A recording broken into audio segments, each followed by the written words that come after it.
جب ہم شادی کرنے بچے کی جاتے ہیں یا بچہ خود نوجوان بیٹھے ہیں، ہماری ڈیمانڈ کیا ہوتی ہے؟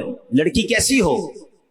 3-4 شرطیں، خوبصورت ہو، ذرا اچھا سا جہیز لے کر آئے، خاندان اچھا ہو، بس تعلیم یافتہ ہو تو اور اچھا ہے۔ 3-4 چیزیں۔ اچھا لڑکا کیسا ہونا چاہیے؟ اگر لڑکی والے مجھے سن رہے ہیں، بزرگ اپنے بچی کے لیے رشتہ ڈھونڈتے ہیں تو کیا دیکھتے ہیں؟ وہ کہتے ہیں نا کہ مرد کی خوبصورتی تو اس کے جیب سے ہوتی ہے، رنگ روپ نہ بھی ہو، پیسے والا تو پھر بھی چل جاتا ہے، لیکن بہرحال چلو دکھنے میں اچھا ہو، پیسہ ہو، ذرا غلط کوئی کام، بڑے غلط کام نہ کرتا ہو۔ اچھا ہمارے یہاں غلط کام بھی اپنی مرضی سے بنائے ہوئے ہیں، ہماری لسٹ کچھ اور ہے، شراب نہ پیتا ہو، جوا نہ کھیلتا ہو، ہیروئنچی نہ ہو، نشئی نہ ہو، ایسے کام نہ کرتا ہو کہ جس میں معاشرہ برا کہے۔ یعنی ہمارے نزدیک برائی بھی وہ والی برائی ہے جس کو لوگ برا سمجھتے ہیں۔ یہ چیک کرتے ہو کہ نماز پڑھتا ہے کہ نہیں پڑھتا؟ شراب پینا حرام، مگر نماز نہ پڑھنا اس سے بھی بڑا حرام، مگر بے نمازی کے تو کوئی پرابلم نہیں ہے۔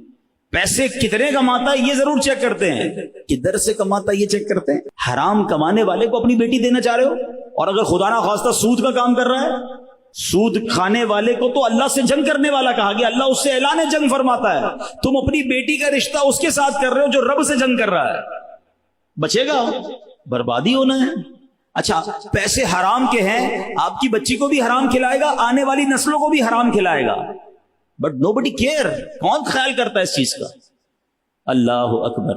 اور اے نوجوانوں جو اپنی ہونے والی بیوی کے لیے، بچوں کی ماں کے لیے جو ڈیمانڈیں ہماری، پہلی ڈیمانڈ یہ ہونی چاہیے کہ وہ نیک ہے کہ نہیں۔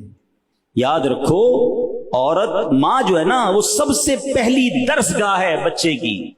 اگر ماں کا عقیدہ ہی درست نہیں ہے، وہ عورت جو ہے باعملی نہیں ہے، نمازی نہیں ہے، نیک نہیں ہے۔ آپ کو پتہ ہے غوث پاک جب پہلے دن مدرسے میں گئے، قاری صاحب نے کہا پڑھو بسم اللہ الرحمن الرحیم، غوث اعظم نے 18 پارے زبانی سنا دیے۔ پہلے تو قاری صاحب حیران ہو گئے، پھر کہا اور 19واں بھی پڑھو، کا اتنا ہی یاد ہے؟ کدھر سے یاد کر کے آئے؟ پہلے دن مدرسے میں آئے ہو؟ کہتے بات یہ میری ماں حافظہ 18 پاروں کی تھی، میں ماں کے پیٹ میں تھا، ماں قرآن پڑھتی تھی، میں نے ماں کے پیٹ میں 18 پارے یاد کر لی ہے۔ ٹھیک ہے یہ ان کی کرامت ہے، یہ بات یاد رکھیے گا۔ اگر ماں نیک ہے تو بچے پر اس کا اثر آئے گا۔ آپ کو پتہ ہے خاتون جنت بی بی فاطمہ امام حسن اور امام حسین کو جب دودھ پلاتی تھی اور جھولا دیتی تھی تو کیا کرتی تھی؟ تلاوت قرآن کرتی تھی۔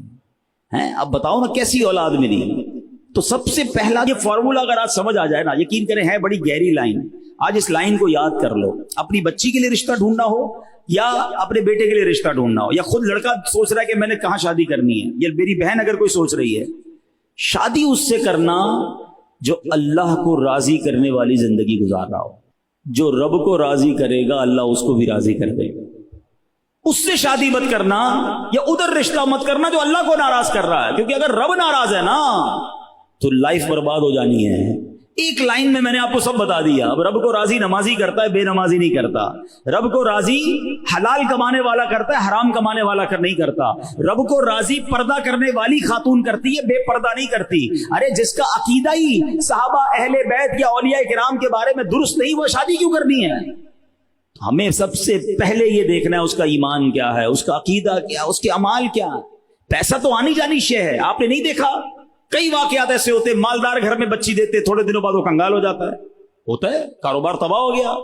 لیکن اگر بندہ دیندار ہوتا ہے، بندہ اللہ کو پسند کرنے والا ہوتا ہے، اللہ کی رضا والے کام کرنے والا ہوتا ہے، اللہ پھر اسے کھڑا کر دیتا ہے، پھر اس کے اچھے دن آ جاتے ہیں۔ لیکن اگر کام ہی غلط کر رہا ہے، حرام کام کر رہا ہے، تو پھر بچنا مشکل ہو جاتا ہے۔